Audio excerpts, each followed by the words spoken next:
Olá, meus amigos e minhas amigas, tudo bem com vocês? Eu sou Gustavo Eugênio do CGE Consultoria e Estudos Jurídicos e hoje eu estou aqui de volta para mais um vídeo dessa série de vídeos Operação Trabalhista. E o que é essa operação trabalhista, pessoal? Eu vou pegar as questões da prova da OAB e te mostrar como é que elas funcionam na prática, porque é como eu sempre falo para vocês, pessoal, a prova da OAB, ela nos últimos anos, a prova tem realizado questões de casos concretos, casos que nós realmente vemos na Justiça do Trabalho no seu dia a dia. Por quê? Porque ela quer saber se você já está preparada para ser advogada ou preparado para ser advogado. Então ela tem colocado casos muito similares no nosso dia a dia. Mas pessoal, antes de eu começar a falar sobre esse vídeo, eu peço que vocês dê um like nesse vídeo, acione o sino de notificações para que vocês continuem recebendo esse conteúdo e compartilhem esse vídeo, pessoal. É isso aí. Outras pessoas também precisam ter essa oportunidade de conhecer sobre direito do trabalho. E o tema que eu vou falar hoje, meus amigos, não é um tema do nosso dia a dia tão comum. Eu quero conversar sobre dano pré-contratual. Dano pré-contratual estará intimamente ligado ao dano moral, ao dano material, e alguns examinandos ficaram na dúvida se isso seria uma questão de direito material, de direito processual. Por quê, pessoal? Porque quando você fala da competência da Justiça do Trabalho, você coloca ali a possibilidade do dano moral. Então, muitos alunos, muitos candidatos imaginaram ali que o examinador tivesse errado, tivesse feito uma pegadinha, porque no raciocínio deles, já que ele estava falando de dano moral, da competência do dano moral, como era até a resposta, eles imaginaram que era uma questão processual. Mas, de certa forma, se você analisar, é óbvio que a competência do dano moral é um assunto ligado a processo do trabalho. Mas quando você realmente vai conversar sobre o cabimento do dano moral no caso concreto, quando o examinador ali colocou a questão e colocou as informações, o dano moral ele também pode ser ali atrelado ao dano material, porque estava sendo violado um direito da pessoa ali. E qual era a história? O João da Silva, isso aí acontece com relativa frequência, eu particularmente já vi isso acontecer, inclusive com uma empresa que eu mesmo prestava serviço. E isso acontecia, e muitas outras empresas fazem coisas parecidas como essa. Olha só o que aconteceu nesse caso. O João da Silva, ele foi chamado para realizar uma determinada entrevista em uma empresa. Essa empresa falou que gostou do João, gostou dele, falou que ele era a pessoa para o cargo, prometeu que ele seria contratado. A partir do momento que essa empresa prometeu ao João que ele seria contratado, ele estava realizando outros 2 processos seletivos. E ele abandonou esses 2 processos seletivos em virtude da promessa de ser contratado por essa empresa. Só que o que aconteceu? Ele abandonou os processos seletivos. Quando chegou lá na frente da empresa, a empresa falou: João, infelizmente teve um problema, teve um equívoco e nós não poderemos lhe contratar. E agora ele ficou de mãos abanando. Ele tinha 2 processos seletivos que ele tinha a possibilidade de ingressar nessas empresas e abandonou em virtude da promessa dessa empresa. E qual era a resposta ali? O examinador ele entendeu que caberia um dano pré-contratual. Por que um dano pré-contratual? Realmente não houve o contrato de trabalho. É essa a realidade. Não houve a assinatura do contrato de trabalho. Mas, como dizem alguns doutrinadores, existem obrigações parcelares. O professor Gustavo Tepedino, de Direito Civil, ele no seu livro ele fala o seguinte: existem obrigações parcelares que vão muito além do contrato. Você sabe, por exemplo, que existem as obrigações contratuais ali estabelecidas, mas também tem o princípio da boa-fé.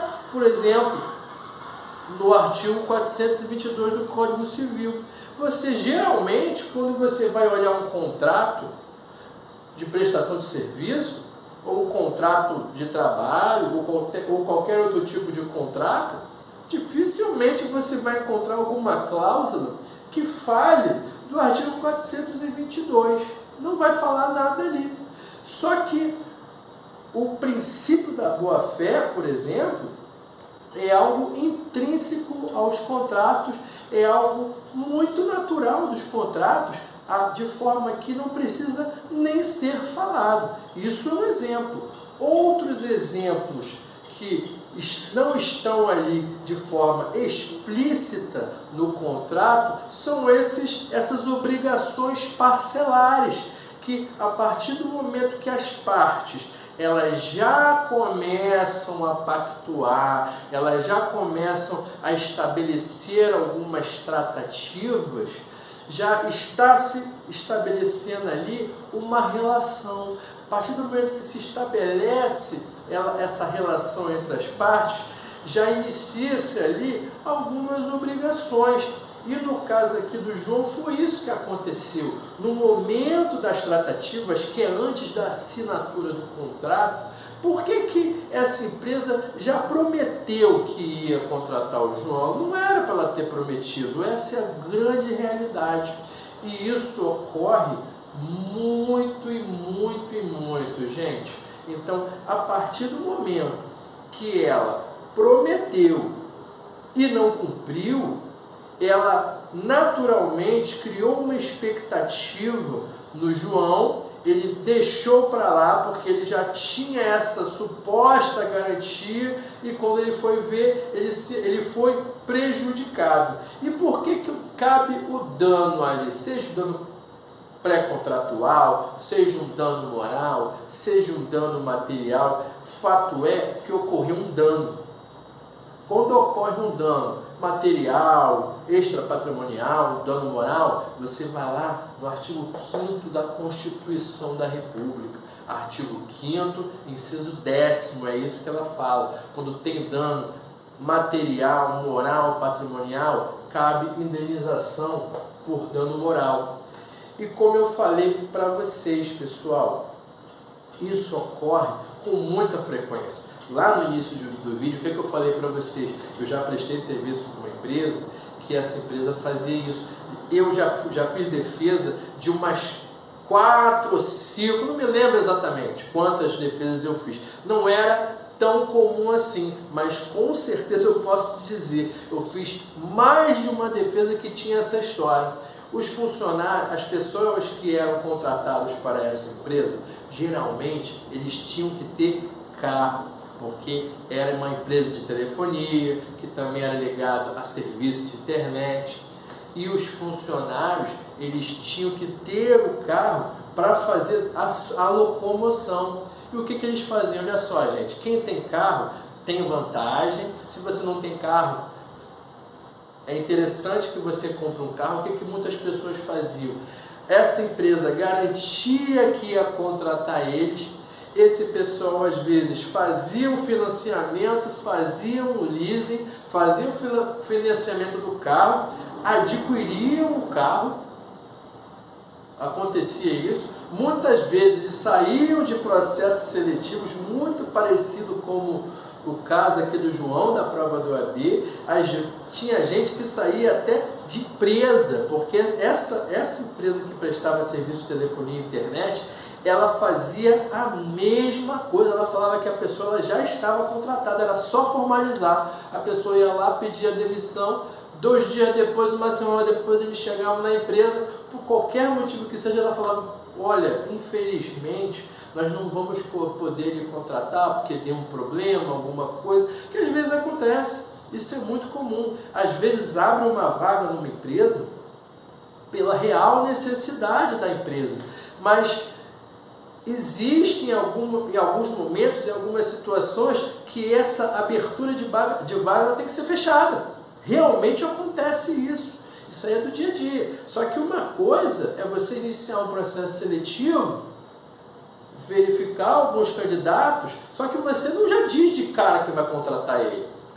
Porque depois que você encontra o seu candidato ideal, você tem outros procedimentos. Quem já fez processos seletivos pela empresa sabe que tem alguns procedimentos. Você vai falar com vários setores, você vai falar com o setor de RH, setor de financeiro, aquele setor específico que tem aquela vaga, se realmente há aquela necessidade. Tem vários trâmites internos de uma empresa. Então você, como empresa, você já não vai de cara dizer que vai contratar.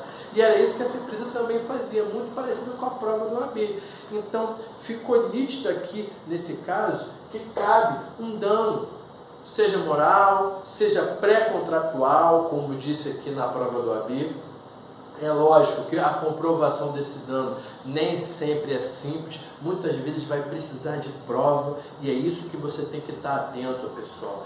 Você tem que estar atento às provas que você irá se utilizar na sua reclamação trabalhista. Geralmente, dano moral você comprova através de testemunha. Mas você sabe muito bem que nem sempre haverá testemunhas, nem sempre temos testemunhas. E às vezes, nem sempre, mas às vezes a própria empresa ela fornece documentos, e esses documentos o funcionário ou o entrevistado ele guarda, e ele poderá se utilizar desses documentos. Você, como advogada ou como advogado, vai verificar esse documento, caso porventura tenha, e você vai verificar ali a real utilidade e necessidade de utilizar esses documentos. E tranquilamente cabe o dano moral, dano material. Se, por exemplo, a pessoa utilizou valores financeiros em virtude dessa promessa, gastou dinheiro propriamente dito, cabe dano material. Se não teve gasto de dinheiro, mas a pessoa pediu demissão, ou a pessoa saiu de um processo seletivo, ou alguma coisa do tipo, cabe provavelmente um dano moral, sempre comprovado. E nesse caso, como violou algumas obrigações anteriores ao contrato, ou como diz o professor Gustavo Tepedino, algumas obrigações parcelares, foi uma violação pré-contratual. Então foi um dano pré-contratual aqui, totalmente cabível na Justiça do Trabalho. Por quê? Porque na Constituição da República, no artigo 114 da Constituição da República, inciso 6º, fala da competência da Justiça do Trabalho nas relações de emprego para julgar dano moral, dano material.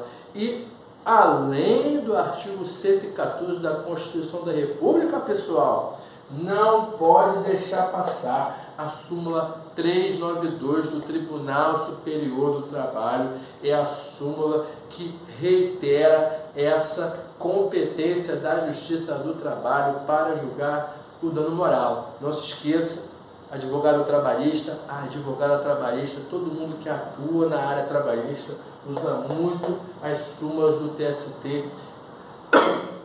Essa súmula do TST você usa toda hora, essa súmula do TST não à toa, cai toda hora na prova do OAB. Tudo bem, pessoal? Eu espero que vocês tenham gostado desse tema, gostado desse vídeo. Peço que vocês dêem um like, compartilhem, e eu desejo a vocês um grande abraço e até a próxima.